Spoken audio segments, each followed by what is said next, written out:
Hello guys, welcome back to our YouTube channel. तो देखिए, मैं आपका दोस्त अभय आज आप लोगों के साथ लेकर आया हूँ वीडियो, जिसमें आज हम देखने वाले हैं जो भी दिल्ली यूनिवर्सिटी के सेमेस्टर 4 के स्टूडेंट हैं, चाहे वो बीकॉम प्रोग्राम का स्टूडेंट हो या बीकॉम ऑनर्स का स्टूडेंट हो, रेगुलर का स्टूडेंट हो या सोल का स्टूडेंट हो, उन सभी के पास एक मेन सब्जेक्ट है जिसका नाम है इंटरनेशनल बिजनेसेस।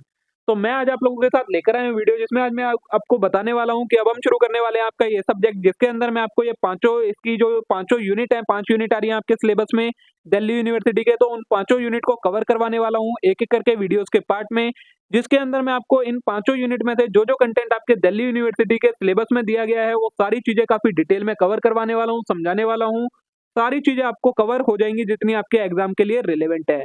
वीडियोस इसकी पार्ट्स में आएंगी यूनिट वाइज, और यूनिट में भी पार्ट बनेंगे वीडियो के। काफी लंबी लंबी वीडियोस मैं नहीं बनाऊंगा, आधे आधे घंटे की आपकी वीडियोस आएंगी जिसके अंदर आपका सारा कंटेंट कवर करवाया जाएगा पार्ट्स में। तो अगर आपने अभी तक चैनल को सब्सक्राइब ना करा हो तो चैनल को जरूर सब्सक्राइब कर लें इस टाइप के और कंटेंट के लिए। वीडियो को लाइक करना ना भूलें, अपने सभी दोस्तों के साथ शेयर करना ना भूलें। ये जो कंटेंट कवर करवाने वाला हूँ मैं आपको, वो अपनी बुक में से कवर करवाने वाला हूँ, जो बुक क्रिएट करी हुई है हमने। अगर आपको ये बुक परचेज करनी है तो आप परचेज कर सकते हैं, आपको पीडीएफ फॉर्म में अवेलेबल मिलेगी परचेज करने पर, जिसके अंदर से मैं आपको सारी चीजें कवर करवाने वाला हूँ। इसके अंदर आपका जितना भी दिल्ली यूनिवर्सिटी के सिलेबस में कंटेंट दिया गया है, एक एक कंटेंट सारा कवर करा गया है। उसके अलावा आपको मोस्ट एक्सपेक्टेड प्रीवियस ईयर के क्वेश्चंस प्रोवाइड करवाए गए हैं यूनिट वाइज, और साथ में आपको 2 प्रीवियस ईयर के क्वेश्चन पेपर भी प्रोवाइड करवाए गए हैं इसके अंदर। अगर आपको बुक परचेज करनी है तो आप टेलीग्राम या व्हाट्सएप पर डीएम करिए, वहां पर आपको इसकी सारी डिटेल मिल जाएंगी। तो आज की वीडियो हम शुरू करते हैं और देखते हैं इन सारी चीजों को काफी डिटेल में।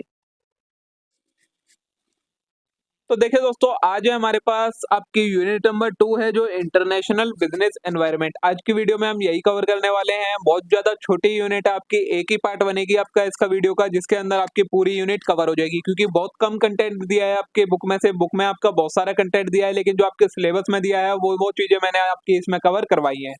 तो सबसे पहले देख लेते हैं आपके सिलेबस में दिया क्या क्या है। सबसे पहले आपको पढ़ना है role of political and legal system of international business, फिर cultural environment of international business और implication of economic environment for international business. ये चीजें आपको कवर करनी है, सिर्फ इतने ही। ये चीजें आपको 3 चीजें कवर करनी है और आपकी यूनिट खत्म हो जाएगी, ठीक है।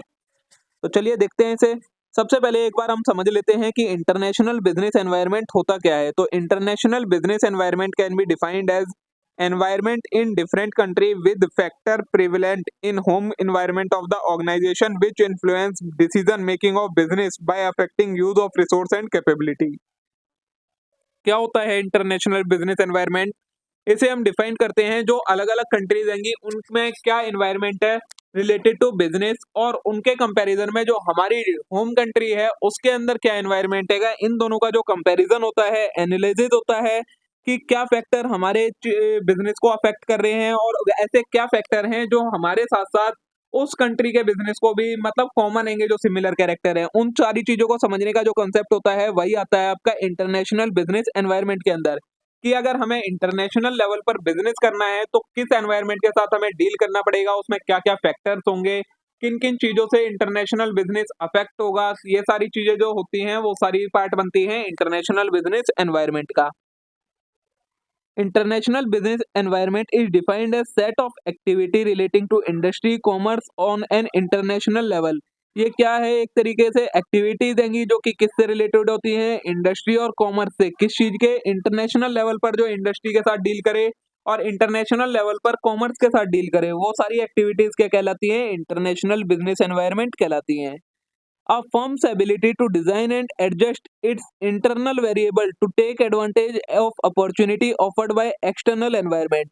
ये क्या होती है? फर्म की एबिलिटी होती है कि वो अपने इंटरनल वेरिएबल्स को किस तरीके से डिजाइन करें, एडजस्ट करें, जिससे जो एक्सटर्नल एनवायरनमेंट में अपॉर्चुनिटीज हैं उन्हें ग्रैब किया जा सके। वो कहलाता है आपका international business environment and its ability to control threat posed by same environment determine। और उसके साथ में ये भी देखें कि इस एनवायरनमेंट में थ्रेट क्या है, मतलब खतरा क्या है, तो वो चीज कहलाती है आपकी इंटरनेशनल बिजनेस एनवायरनमेंट। ओके, अब आता है, ये 2 तरीके का होता है, एक होता है इंटरनल, एक होता है एक्सटर्नल एनवायरनमेंट। तो every business environment consist of set of internal factor and it's confronted with the set of external factor। क्या बोला है कि कोई भी बिजनेस होता है उसके इंटरनल फैक्टर्स भी होते हैं और एक्सटर्नल फैक्टर्स भी होते हैं। मतलब कुछ ऐसी चीजें भी होती हैं जो बिजनेस के अंदर होती हैं, कुछ ऐसी चीजें होती हैं जो बिजनेस के बाहर होती हैं और बिजनेस को अफेक्ट करती हैं। The internal factor are generally regarded as controllable, while the external factor are by large beyond the control of organisation. क्या बोला है, जो इंटरनल फैक्टर होते हैं वो बिजनेस के अंदर होते हैं, जबकि जो एक्सटर्नल फैक्टर होते हैं वो बिजनेस के बाहर होते हैं कंट्रोल के। An environmental or external factor are beyond the control of firm. Its success depend large extent of adaptability of environment. जो एक्सटर्नल फैक्टर होते हैं वो कंपनी के कंट्रोल के, फर्म के कंट्रोल के बाहर होते हैं और इनकी सक्सेस किस चीज पर डिपेंड होती है कि उन्हें कितने अच्छे से अडेप्ट किया जाता है। Thus, the business environment comprise of both micro and macro environment. The micro environment refers mainly to industry within which it operates. It consists of factor in immediate environment that affect the performance of firm. अब जो ये external environment होता है business का, उसे हम दो part में डिवाइड करते हैं, micro environment and macro environment. Micro environment क्या होता है, ऐसे फैक्टर जो कि इंडिविजुअल लेवल पर होते हैं, बिजनेस से डायरेक्टली कनेक्टेड होते हैं और जिनके चेंज होने से बिजनेस पर डायरेक्ट इम्पैक्ट पड़ता है, वो कहलाते हैं आपके micro environment factors. Such as supplier हो गए, कॉम्पिटिटर हो गए, आपके मार्केटिंग इंटरमीडिएरी हो गए, कस्टमर हो गए, ये सारे हमारे माइक्रो एनवायरनमेंट का पार्ट बनते हैं। वहीं the macro environment consist of large societal factor that affect factor in the companies micro environment, ये माइक्रो नहीं मैक्रो आएगा। Macro environment such as demographic, economic, natural, legal, technological, political and cultural. Macro environment क्या होते हैं, ऐसे factor जो large scale पर होते हैं और जो कि कंपनी के कंट्रोल के बाहर होते हैं, लेकिन कंपनी को इनडायरेक्टली तरीके से अफेक्ट करते हैं, उसकी परफॉर्मेंस को, उसके ऑपरेशंस को।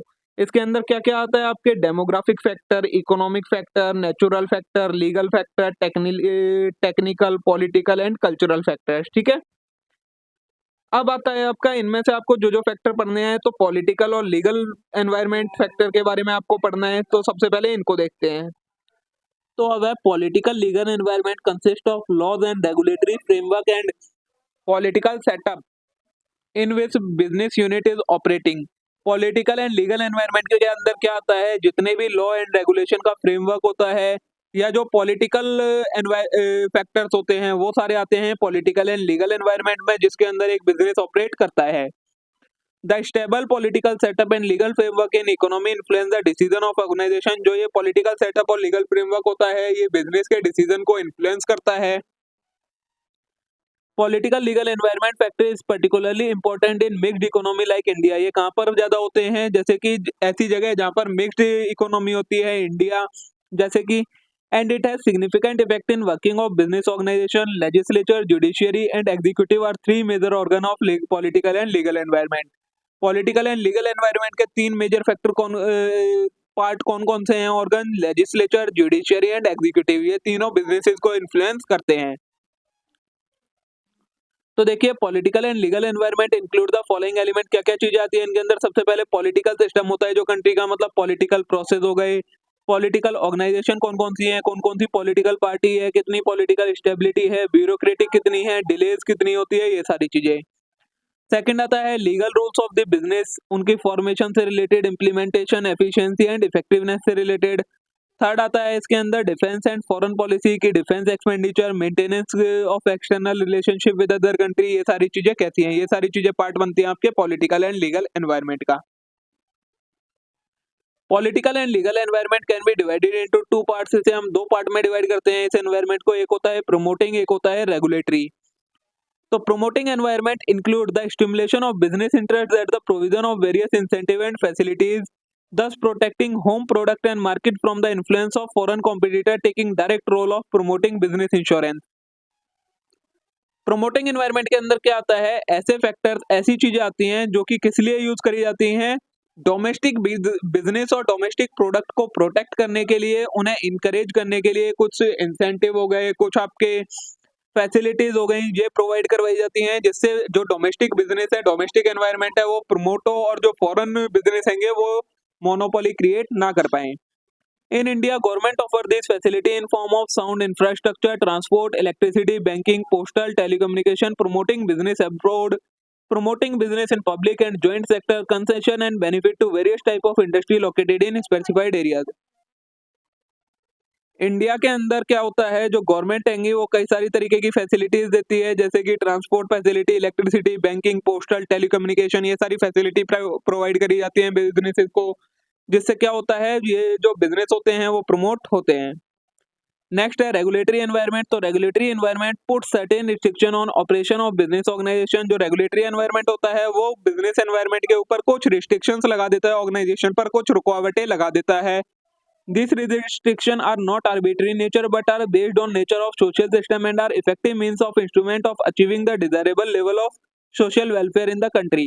ये जो होती हैं रिस्ट्रिक्शन वो आर्बिट्री रिस्ट्रिक्शन नहीं होती, मतलब कुछ एक तरीके से कोर्ट के अकॉर्डिंग नहीं लगाई जाती हैं, ये सिर्फ इसलिए लगाई जाती हैं ताकि जो हमें सोशल ऑब्जेक्टिव अचीव करना है बिजनेस से उसे अचीव किया जा सके। In India, the regulatory environment consists of factors relating to regulation of business operation by prescribing their freedom to operate in area of business and practice that required to follow in conducting business। India के अंदर regulatory environment के अंदर क्या क्या factors आते हैं, ऐसी चीजें जो बिजनेस ऑपरेशन को रेगुलेट करते हैं, उन्हें ये बताते हैं कि किस एरिया में उन्हें बिजनेस करना है, कितने लेवल का बिजनेस करना है, ये सारी चीजें। तो ये दो तरीके के आपके पॉलिटिकल एंड लीगल एनवायरनमेंट के अंदर एनवायरनमेंट पार्ट होते हैं, रेगुलेटरी वाले और प्रोमोटिंग वाले, ठीक है। देखिए अब नेक्स्ट है हमारा कल्चरल एनवायरनमेंट क्या होता है। तो it basically refers to set of value, ideal, attitude, belief, desire, expectations which distinguish one group from those another. मतलब वो सारी चीजें किसी भी पर्सन की क्या वैल्यू है, क्या आइडियाज है, क्या एटीट्यूड है, क्या बिलीफ है, क्या उसकी डिजायर्स हैं, क्या उसकी एक्सपेक्टेशंस हैं, जो कि उस पर्सन या उस बिजनेस को किससे अलग करती हैं, दूसरे पर्सन या बिजनेस से अलग करती हैं, वो चीज कहलाती है आपकी सारी कल्चरल एनवायरनमेंट के component. The organization need to aware of how social and cultural factor can directly influence the way they manage their operation, particularly human resource and marketing। तो businesses को, organization को ये पता होना चाहिए कि कौन कौन से social और cultural factor रहेंगे जो कि उनके business को directly, उनके business के operation को किस तरीके से वो काम करते हैं, उसके अंदर क्या क्या चीजें होती हैं, इन चीजों को डायरेक्टली इन्फ्लुएंस कर सकते हैं। इन सारी चीजों का बिजनेस को उनके बारे में पता होना चाहिए। बेसिकली जो सबसे ज्यादा ये कल्चरल और सोशल फैक्टर अफेक्ट करते हैं वो करते हैं ह्यूमन रिसोर्सेज को और मार्केटिंग को, तो इनके बारे में स्पेसिफिक फोकस चाहिए होता है ऑर्गेनाइजेशन को। The executive in the organisation need to aware of sensitive value and idea people coming from different upbringing and background. जो एग्जीक्यूटिव है मतलब जो मैनेज करते हैं बिजनेस को, उनको पता होना चाहिए कि जो उनके ऑर्गेनाइजेशन के अंदर लोग काम कर रहे हैं वो अलग अलग किस किस बैकग्राउंड से आते हैं, उनके बैकग्राउंड के बारे में पता होना चाहिए, क्या उनका कल्चर है, क्या उनका वैल्यूज है, ये सारी चीजें भी पता होनी चाहिए। Change in aspiration, habit, custom and value leads to generation of new opportunity and threat to business organisation. क्या होता है, अगर एस्पिरेशंस में चेंज आता है, हैबिट्स में चेंज आता है, कस्टम में चेंज आ रहा है, ये सारे क्या हैं आपके सोशल एनवायरनमेंट के फैक्टर हैं, और इनमें चेंज आता है तो क्या हो सकता है, या तो बिजनेस के लिए अपॉर्चुनिटी बनती है या थ्रेट बन जाता है। The element of social and cultural environment affect the working of organisation mainly through organisational objective setting, organisational process and product to be offered by organisation. जो भी सोशल और कल्चरल एनवायरनमेंट के एलिमेंट होते हैं, अगर वो चेंज होते हैं तो उनसे ऑर्गेनाइजेशन के ऑब्जेक्टिव पर, जो ऑर्गेनाइजेशन का ऑब्जेक्टिव डिसाइड है, जो उन्होंने प्रोसेस डिजाइन कर रखा है, जो प्रोडक्ट वो ऑफर करते हैं, ये सारी चीजें अफेक्ट होती हैं। These aspects affect the total functioning of business. ये क्या करते हैं, ओवरऑल टोटल फंक्शनिंग को अफेक्ट कर देते हैं बिजनेस की। Organizational processes are designed keeping in the view of various social and cultural factors. Since the organization work for mediator for converting input into output and these output are given to society, it can produce only those things which are accepted by society। क्या बोला है, organisational process design करते समय जो organisation है उन्हें cultural और social factor को ध्यान में रखना चाहिए, क्योंकि जो ऑर्गेनाइजेशन है वो इनपुट लेती हैं सोसाइटी से, उन्हें आउटपुट देती हैं, तो जो वो आउटपुट दे रही है वो ऐसा होना चाहिए जो सोसाइटी के लिए एक्सेप्टेबल हो। Hence, social and cultural factor affect the goods and service that can be offered by organization। तो इस तरीके से सोशल और कल्चरल फैक्टर होते हैं वो ऑर्गेनाइजेशन के गुड्स और सर्विसेज जो वो ऑफर करते हैं उन्हें अफेक्ट करते हैं, ठीक है। नेक्स्ट है आपका इकोनॉमिक एनवायरनमेंट। तो economic environment is for by most important environmental factor which business organisation take into account because of business organisation is an economic unit of operation. जो इकोनॉमिक एनवायरनमेंट है वो सबसे इंपॉर्टेंट फैक्टर होता है business environment का, क्योंकि जो business हैगा वो भी एक तरीके की एक इकोनॉमिक यूनिट है, मतलब जो रेवेन्यू जनरेट करती है since the measurement of organisational performance is mostly in the form of financial term, और जो बिजनेस की मेजरमेंट होती है वो भी फाइनेंशियल टर्म में होती है। Often manager concentrate more on economic factor, इसलिए जो मैनेजर्स होते हैं वो अपनी ज्यादा कंसंट्रेशन किन चीज पर रखते हैं, इन इकोनॉमिक फैक्टर पर अपना ध्यान ज्यादा रखते हैं। The economic environment is important for non-business organization too, because such organization depend on environment for their resource procurement, which is greatly determined by economic factor। सिर्फ ये नहीं है कि एक अगर बिजनेस ऑर्गेनाइजेशन है वही इकोनॉमिक एनवायरनमेंट को ध्यान में रखेगी, उसके अलावा अगर कोई नॉन बिजनेस एनवायरनमेंट ऑर्गेनाइजेशन है तो वो भी ध्यान में रखेगी। वो किस लिए रखेगी? क्योंकि जो वो रिसोर्सेज एक्वायर करते हैं, प्रोक्योर करते हैं, रिसोर्सेज लेते हैं, वो किससे? इकोनॉमिक फैक्टर्स की वजह से ही मिल पाते हैं। From the analytical point of view, various economic factors can be divided into two broad categories: general economic condition and factor of production। दो ब्रॉड कैटेगरी में हम इकोनॉमिक फैक्टर्स को डिवाइड करते हैं, general economic condition and factor of production में। General economic condition क्या होती है आपकी? General economic condition of a country determine the extent to which various economic forces influence an organisation. General economic condition वो चीजें बताती हैं कि जो इकोनॉमिक फोर्सेज हैंगे वो एक ऑर्गेनाइजेशन को कितना इन्फ्लुएंस कर सकते हैं, कितना इम्पैक्ट कर सकते हैं। सच फोर्सेज इंक्लूड, इसके अंदर क्या क्या चीजें आती हैं? एक कंट्री का इकोनॉमिक सिस्टम क्या है, क्या वहाँ की मॉनेटरी पॉलिसीज हैं, क्या फिजिकल पॉलिसी है, क्या इंडस्ट्रियल पॉलिसी है कंट्री की, जो कि बिजनेस को इम्पैक्ट करेंगी। However, the general economic condition are also affected by political and social factor। लेकिन जो ये जनरल इकोनॉमिक कंडीशन है ये भी किस चीज से इफेक्ट होती हैं? इन्हें भी जो पॉलिटिकल और सोशल फैक्टर है वो इन्हें इफेक्ट कर देता है कि जो गवर्नमेंट है वो किस तरीके की पॉलिसी क्रिएट कर रही है। These economic condition affect national income, distribution of income, level of employment, factor market and product market। In economic condition के अंदर क्या क्या चीजें आती हैं? आपकी नेशनल इनकम हो गई, डिस्ट्रीब्यूशन ऑफ इनकम क्या है, लेवल ऑफ एम्प्लॉयमेंट क्या है, फैक्टर मार्केट क्या है और प्रोडक्ट मार्केट क्या है। ये सारी आपकी जनरल इकोनॉमिक कंडीशन का पार्ट बनती है। नेक्स्ट है फैक्टर्स ऑफ प्रोडक्शन। तो organisation employ different factor input in the process of production such as land, labour, capital, managerial person etcetera. जो ऑर्गेनाइजेशन होती है वो कई सारे फैक्टर्स को अपने प्रोसेस में इंक्लूड करती हैं। कोई भी अगर उन्हें प्रोडक्शन करना होता है तो उसके लिए वो लैंड, लेबर, कैपिटल और मैनेजरल पर्सनल का यूज करती हैं। ये चार फैक्टर जरूर होते हैं। तो the management should appraise the availability of this factor input so that suitable strategy can be adopted for their procurement and utilisation. तो मैनेजमेंट किस चीज का ध्यान रखती है कि इनकी जो ये चार फैक्टर हैं इनकी अवेलेबिलिटी कैसी है, ताकि वो उसके अकॉर्डिंग अपनी स्ट्रेटेजीज बना सकें कि इन रिसोर्सेज को कैसे एक्वायर करना है और किस तरीके से यूटिलाइज करना है। The easy availability of these resources facilitate the organization functioning। In addition to availability, cost of and quantity of resources are significant। तो अगर ये रिसोर्सेज इजीली अवेलेबल मिल जाएंगे ऑर्गेनाइजेशन को तो उससे क्या होगा? ऑर्गेनाइजेशन की फंक्शनिंग अच्छी होगी। और उसके अलावा अवेलेबिलिटी एंड कॉस्ट को भी देखना होता है कि इनकी अवेलेबिलिटी के साथ साथ कॉस्ट भी हमें ऐसी मिले कि हमारा प्रोडक्शन कम से कम कॉस्ट पर हो सके और हमें अच्छा प्रॉफिट मिल सके। ठीक है, तो देखिए दोस्तों, इसी के साथ हमारी आपकी ये यूनिट नंबर 2 कंप्लीट हो जाती है। इस यूनिट में आपको सिर्फ इतना ही करना है, इतना ही कंटेंट आपके सिलेबस में दिया है, वो मैंने आपको कवर करवा दिया। अगर आप बुक खोल के देखते हो उसमें आपको बहुत सारा दिया है, लेकिन आपके सिलेबस में वो मेंशन नहीं है, तो चांसेस यही हैं कि उसमें से आपके क्वेश्चंस भी नहीं आएंगे। जो कंटेंट था वो सारा मैंने आपको कवर करवा दिया है। मैं भी आज की ये वीडियो आप लोगों के लिए यूजफुल रही होगी, आप लोगों को पसंद आई होगी। वीडियो अच्छी लगी हो तो वीडियो को लाइक करना ना भूले, चैनल को जरूर सब्सक्राइब कर लें इस टाइप के और कंटेंट के लिए। अब हम मिलते हैं नेक्स्ट वीडियो में। Thank you.